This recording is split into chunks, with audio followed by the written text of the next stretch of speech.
민수기 15장 11절에서 21절 말씀 제가 공독해 드리겠습니다.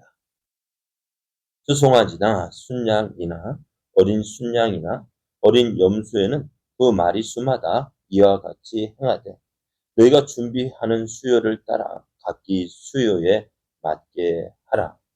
누구든지 본토소생이 여호와께 향기로운 화제를 드릴 때에는 이 법대로 할 것이요 너희 중에 거류하는 타국인이나 너희 중에 대대로 있는 자나 누구든지 여호와께 향기로운 화제를 드릴 때에는 너희가 하는 대로 그도 그리할 것이라. 회중 곧 너희에게나 거류하는 타국인에게나 같은 율례이니 너희의 대대로 영원한 율례라. 너희가 어떠한 대로 타국인도 여호와 앞에 그러하리라. 너희에게나 너희 중에 거류하는 타국인에게나 같은 법도 같은 규례이니라. 여호와께서 모세에게 말씀하여 이르시되 이스라엘 자손에게 말하여 이르라. 너희는 내가 인도하는 땅에 들어가거든 그 땅의 양식을 먹을 때에 여호와께 거제를 드리되 너희의 처음 익은 곡식 가루떡을 거제로 타작마당에 거제같이 들어드리라. 너희의 처음 익은 곡식 가루떡을 대대에 여호와께 거제로 드릴지니라. 아멘. 할렐루야. 우리를 사랑하시는 하나님의 크신 사랑 안에서 새 날이 시작되었습니다. 오늘도 하나님의 크신 사랑 안에서 하나님을 믿고 또 믿음으로 행함으로 하나님의 크신 뜻을 이루어가는 복된 날 되기를 예수님의 이름으로 축복합니다. 오늘 우리에게 주신 하나님 말씀을 통해서 우리가 먹는 음식도 하나님의 은혜입니다. 우리가 먹는 음식도 하나님의 은혜입니다. 이런 제목으로 하나님 말씀을 전가하겠습니다. 하나님은 가나안에 들어가기를 거부한 이스라엘과 함께 하시지 않겠다고 하셨습니다. 하나님께서 이스라엘과 함께 하시지 않는다는 증거도 보여주셨는데요. 하나님이 이스라엘이 하나님 말씀에 불순종하여 가나안 땅에 들어갔습니다. 그런데 어떻게 되었어요? 아말렉과 가나안 사람들이 이스라엘을 공격해서 강해로 쫓겨나야만 했습니다. 그리고 이스라엘은 하나님의 심판의 말씀에 따라 강해로 가야만 했습니다. 왜 이렇게 강해에 갔다고요? 너희 말이 내 귀에 들리는 대로 행하겠다는 말씀이에요. 참 말이 참 쉽게 나오는 이 말이요. 참 무서운 왜요? 그 말에는요, 우리의 믿음이 표현되어 있어요. 우리의 믿음이 들어가 있어요. 말은 우리의 믿음을 표현하는 것입니다. 어떤 말을 해야 할지, 어떤 말을 하고 있는지, 어떤 말을 많이 하고 있는지 생각하면서 우리의 말을 고쳐야 해요. 어떠게요? 믿음의 말로. 안 될지라도 주가 함께 하시면 내 힘으로 하는 게 아니잖아요. 믿음이 뭐예요? 내가 할 수 있는 것 보고 나가는 것이 아니라 내가 할 수 없을지라도 하나님이 함께 하시면 할 수 있습니다. 나는 할 수 없지만 내게 능력 주시는 자 안에서 내가 할 수 있습니다. 그 믿음의 말, 우리 함으로 하나님의 크신 뜻을 이루어가기를 원합니다. 그래, 이제 하나님이 함께 하시지 않는 이스라엘 백성들 아무런 의미가 없습니다. 가나안 땅에 들어가지 못하는 이스라엘 어찌 되었을까요? 절망 가운데 지낼 수밖에 없어요. 그런데요, 하나님의 놀라운 말씀이 주어집니다. 15장을 보면은 14장을 보면 하나님은 우리 함께 하시지 않는데 우리가 가나안 땅에 못 들어가는데 야 이제 절망이다. 근데 15장을 보면은요 하나님께서 모세를 통해서 이스라엘 백성에게 말씀하시는데 뭐라 말씀하시느냐? 못 들어가. 하나신 그 모습이 아닙니다. 진노하신 모습이 아닙니다. 이스라엘 자손이 말하여 그들에게 이르라. 너희는 내가 주어 살게 할 땅에 들어가서 지금 못 들어간다고 해서 광야로 쫓겨났잖아요. 하나님은 이스라엘 백성에게 그 하나님의 심판을 위한 심판이 아니라 회복을 위한 심판임을 말씀하십니다. 그래서 자녀 키울 때 해초리 드는 것은요, 미워서 해초리 들 때도 있겠죠. 그 마음 없다면은 거짓말이에요. 때로는 말 안 들을 때 참 미운 마음도 있지만요. 해초리 들 때 어떤 마음이에요? 너 죽이겠다고 들은 해초리 드는 부모는 없어요. 어떻게, 왜요? 어떻게 듭니까? 어떤 마음으로요? 잘 되기를 원하는 마음. 하나님께서도 우리를 심판하시는 거, 우리를 죽이기 위해서 심판하시는 것이 아니라 우리를 살리기 위해서 심판하시는 거예요. 그리고 하나님은 어떻게 해요? 이스라엘 백성을 강해로 내모시지만 저들에게는 어떻게 가나안 땅으로 인도하실 것이다 라는 하나님의 뜻이 있음을 기억해야 합니다. 하나님은 이제 가나안 땅에서 이제 강해를 방황하다가 40년을 지내다가 하나님께서 약속하신 가나안 땅에 들어가게 되면 저희가 해야 할 일이 있다 말씀하셔요. 무엇입니까? 예배입니다. 제사입니다. 예배입니다. 예배가 하나님과의 그 관계를 회복하는 것입니다.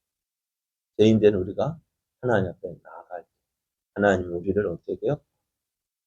외면하지 아니하시고 우리를 받아 주십니다. 탕자를 보십시오. 그 탕자가 돌아올 때 아버지는 어떻게 하셔요? 그 아들을 맞이하기 위해서 달려가시는 그 아버지의 모습. 그것이 우리를 사랑하시는 하나님의 모습입니다. 자, 이제, 그래서 예배하는 사람은 살아있는 사람. 하나님께 하나님께 예배하지 않는 사람은 죽은 사람. 왜? 하나님과의 관계가 끊어졌기 때문에. 그러고 우리는 어떻게 해요? 하나님과의 관계가 끊어지어서는 안 돼요. 그러면 어떻게 될까요? 사람도 자주 만나면 없는 정도 생기죠. 그러면은 하나님과의 예배도 어떨까요? 한 번 드리는 게 낫겠습니까? 여러 번 드리는 게 낫겠습니까? 그게 나을까요? 그죠? 예배도 또 그렇잖아요. 한 번 보고, 두 번 보고, 자꾸만 보고 싶네. 왜요? 그러면 어쩌다 한 번 만나는 사람은, 그래서 어떤 사람이 뭘 해 나가서 사랑하는 사람에게 매일같이 편지를 썼대요. 얼마나 정성이에요? 그럼 몇 년이 지났는데, 이제 그 사랑하는 사람이 결혼을 한답니다. 누가 결혼했을까요? 네? 그 우체부하고 결혼했답니다. 그래, 매일같이 매일 편지 보내는 것도 좀 매일같이 만나니까. 한 번 보고 끝나는 것이 아니라 자꾸만 보고 싶어요. 하나님. 그래서 하나님을 자꾸만 예배하고 싶어요. 그것이 어떤 사람? 하나님 살아있는 사람이고 하나님을 사랑하는 사람입니다. 이제 하나님은 가나안 땅에 들어가서 이스라엘 백성이 제사를 드려 하나님 앞에 제사를 드릴 때 어떻게 드려야 하나님께서 정하신 법을 따라서 이 법대로 하라고 말씀하셔요. 그러니까 예배도요. 하고 싶은 대로 하는 것이 아니에요. 요즘에 죄송합니다. 우리도 인터넷으로 하긴 합니다만은 집안에서 드리는 예배 할 수 있을까요? 정말 소파에 앉아서 처음 할 때는 참 자세가 정말 정결한 마음으로 예배하지 시간이 가면 갈수록 그 마음이 사라져 버리잖아요. 그래서 예배는요. 예배는 준비하는 그것부터 예배거든요. 그 예배를 어떻게 내가 하고 싶은 대로 드리는 게 예배야. 하나님께서 정하신 대로 드려야 합니다. 하나님께서도 이스라엘 백성에게 너희가 가나안 땅에 들어가거든 너희들 마음대로 제사 드리라 아닙니다. 그래서 어떻게 하나님께서 이 제사에 대한 규례를 정해 주신 거예요. 내가 가나안 땅에 들어가면 이렇게 제사를 드리라 했습니다. 그런데 이 제사에 대한 규례는요. 어떻게 해요? 사람 따라서 달라지는 거 아니에요. 어떤 사람은 하나님 은혜 어떤 규칙대로 예배를 드려야 되는데 오늘 15장 1절부터 10절까지는 어떻게 이렇게 하라라고 말씀하셨어요. 근데 어떤 사람은 참 열심 있는 사람도 있겠죠. 그래서 나는 더 할 거야. 될까요? 안 될까요? 나는 가진 게 없으니까 하나님께서 정하신 규례대로 하라고 말씀하세요. 그렇잖아요. 대충 보면은 6절 말씀에 순양이면 소재로 고운 가루 10분의 2에 기름 3분의 1 흰을 섞어 준비하고 난 이것보다 더 하고 싶은데 아닙니다. 하나님께서 정하신 대로 해야 합니다. 또 나아가서 이제 가나안 땅에 들어가게 되면은요. 이스라엘 그러니까 야곱의 자손만 그 가나안 땅에 사는 것이 아니라 이방인도 들어와 살 것입니다. 왜요? 하나님 어떻게 되었든 하나님을 알게 되어지고 하나님 믿는 이방인도 있을 거예요. 그들도 어떻게 할까요? 그들도 이 규례를 따라서 하나님께서 정하신 규례를 따라서 하라 말씀합니다. 나는 이방인이니까 아니지. 뭐 어떻다? 아닙니다. 똑같이 하라고 말씀하십니다. 하나님은 하나님의 자녀를 어떻게 해요? 너는 이러니까 이렇고 저러니까 저 구별하시는 분이 아니셔요. 마찬가지로 우리도 하나님 앞에 나아갈 때 이방인이든지 이스라엘인이든지 동일하게 이 규례를 따라서 하나님께서 정하신 규례를 따라 행하라고 말씀합니다. 그러면서 이제 하나님께서 계속해서 이스라엘 백성에게 하나님의 뜻을 전하라 하시는데요. 17절에서 19절을 보면은 여호와께서 모세에게 말씀하여 이르시되 이스라엘 자손에게 말하여 이르라. 너희는 내가 인도하는 땅에 들어가거든 그 땅의 양식을 먹을 때에 여호와께 거제를 드리라고 말씀하셔요. 하나님 이스라엘 백성에게 무엇을 말씀하셔요? 너희는 가나안 땅에 들어갈 것이다. 너희는 가나안 땅에 들어갈 것이다. 말씀하셔요. 왜? 하나님께서 어때요? 그 뜻을 거두지 아니하시기 때문에. 하나님 한번 약속하신 것은요. 반드시 이루시는 분이십니다. 그런데 왜 늦어질까요? 왜 늦어질까요? 우리의 불순종 때문에. 우리의 불순종 때문에 우리의 믿음 없음으로 인한 불순종 때문에 늦어지는 것이지 하나님의 약속은 반드시 이루어져요. 그리고 이스라엘 백성이 너희들 지금은 강해로 나가지만 너희들은 어떻다고요? 40년 뒤에 하나님께서 약속하신 말씀대로 너희가 가나안 땅에 들어갈 것이다 라고 말씀하시죠. 하나님은 절대로 포기하지 않으십니다. 오늘 그래 14장에서 이스라엘은 절망적인 상황을 만났습니다. 하나님이 함께 하시지 않는다고 했습니다. 그러나 15장에서는 희망의 말씀을 전하고 있습니다. 그것은 이스라엘 너희들 가나안 땅에 들어갈 것이다. 너희는 가나안 땅에 들어갈 것이다. 왜? 내가 너를 포기하지 않기 때문에. 내가 너희를 버리지 않기 때문이라 말씀합니다. 그래서 오늘 15장은 무엇을 전제하고 있어요? 이스라엘 백성이 광야 길로 가지만 40년 후에 가나안 땅에 들어갈 것을 전제하고 너희가 가나안 땅에 들어가면 어떻게 해요? 하나님 앞에 말씀하신 대로 제사를 드리라 말씀합니다. 예배를 드리라고 말씀합니다. 오늘 또 말씀에는 뭐라고요? 너희가 가나안 땅에 들어가면 어떻게 되어진다고요? 그 땅에 양식을 먹을 것이다. 들어가는 것과요. 또 그 땅에 들어가서 그 땅에서 익는 열매를 맺는 것과는 좀 차원이 다르죠. 어떻게 해요? 그 땅에서 양식을 먹는다는 것이요. 쉬운 일은 아니에요. 왜요? 농사 짓는다는 다 열매 맺는 거 아니잖아요. 자, 이스라엘 백성이 지금까지 어떻게, 지금도 무엇을 먹고 있어요? 광야길로 들어갈 때에도 하나님은 이 이스라엘에 무엇을 끊지 않으셨을까요? 만나를 저들에게 내리셨던 만나와 또 메추라기도 저들에게 끊이지 않고 계속해서 내리셨습니다. 저들이 이제 광야길을 지나서 이제 40년 후에 이제 여호수아와 함께 가나안 땅에 들어갔을 때 길갈에 머물렀을 때 만나가 끊어졌어요. 왜요? 길갈에서 지내면서 뭐 했기 때문에 무엇을 했을까? 농사를 지어.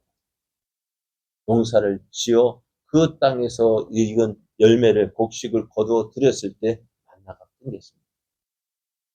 오늘 먹는다는 것이요. 그러니까 먹는다는 이 자체가 하나님의 은혜입니다. 왜요? 그 음식을 내가 수고해서 거둬 드렸잖아. 그렇죠. 내가 수고한 것 같이 수고해서 거둬 드렸습니다. 그런데 어떻다? 그 거둬들인 모든 가정을 누가? 하나님께서 지켜주셨고 함께 해주셨고 도우셨기 때문에 열매를 맺는. 그러나 그래 내가 수고한 대로 내가 수고해서 어떻게 하나님께 드려? 하나님 함께 하시지 아니하시면 오늘 내가 나가다가 아플 수도 있고 다칠 수도 있고 사고 날 수도 있고 그러면 어떻게 되겠어요? 하나님이 지켜주시고 도와주시고 보호해 주셨기 때문에 내가 일할 수 있는 것이고 또 그래서 어떻게 일함으로 어떻게 소출을 거둬 드릴 수 있었던 예배 그러니까 하나님 앞에 오늘 감사한다는 것이 뭐예요? 오늘 거제를 드리는 거 하나님 앞에 소제나 번제나 그것을 드리는 것도 어때요? 하나님께 하나님은 우리의 하나님이십니다라고 고백하는 것이란다. 내 먹을 것을 드린다는 것은 뭐예요? 이것이 누구 것입니까? 내 것이 아니라 하나님께서 주신 것입니다. 그것을 인정하고 하나님께 드리는 거예요. 하나님 내게 다 주의 모든 거 다 주셨는데 하나님 다 가져오라 하면 어떻게 해요? 그것도 드려야죠. 그런데 어떻게 해요? 그중에서 일부를 드린다는 건 뭐예요? 하나님 이것이 다 하나님의 것임을 인정하는 거예요. 그것을 인정하고 어떻게 해요? 하나님께 드리는 것입니다. 내 일부지만 이 전부가 누구 거라? 하나님의 것입니다. 또 이것을 얻게 된 것이 뭐라고요? 하나님의 은혜로 더 준 것임을 고백하고 하나님께 드리는 거예요. 여러분 오늘 우리는 어떻게 우리의 삶? 하나님을 인정하는 삶을 사는 거예요. 우리가 예물 드리는 거요? 헌금하는 게 뭘까요? 하나님이 나의 하나님이십니다. 라는 것을 인정하는 그 고백입니다. 오늘 이스라엘이 가나안 땅에 들어가서 그 땅에서 곡식을 거둬 드릴 때에 그 곡식을 어떻게 해요? 하나님께 거제로 드리라 했습니다. 왜? 내가 수고한 것 했지만 이 모든 것이 하나님의 은혜입니다. 내가 먹는 이 모든 것 하나님의 은혜입니다. 하나님께서 주신 것입니다. 오늘 우리의 삶도 이러한 삶 되기를 원합니다. 오늘 내가 걸어가는 이 길 하나님께서 주신 하루입니다. 하나님께서 우리에게 허락하신 삶 이제 어떻게 해요? 그 하나님을 인정하고 새벽을 깨우면서 하나님 앞에 나왔잖아요. 오늘 하루도 하나님 나와 함께 하시고 나를 통해서 이룩하게 하여 주옵소서. 그 하나님을 인정하는 그래야 하나님을 더욱 기쁘시게 하는 복된 날 또 은혜의 날 되기를 예수님의 이름으로 축복합니다.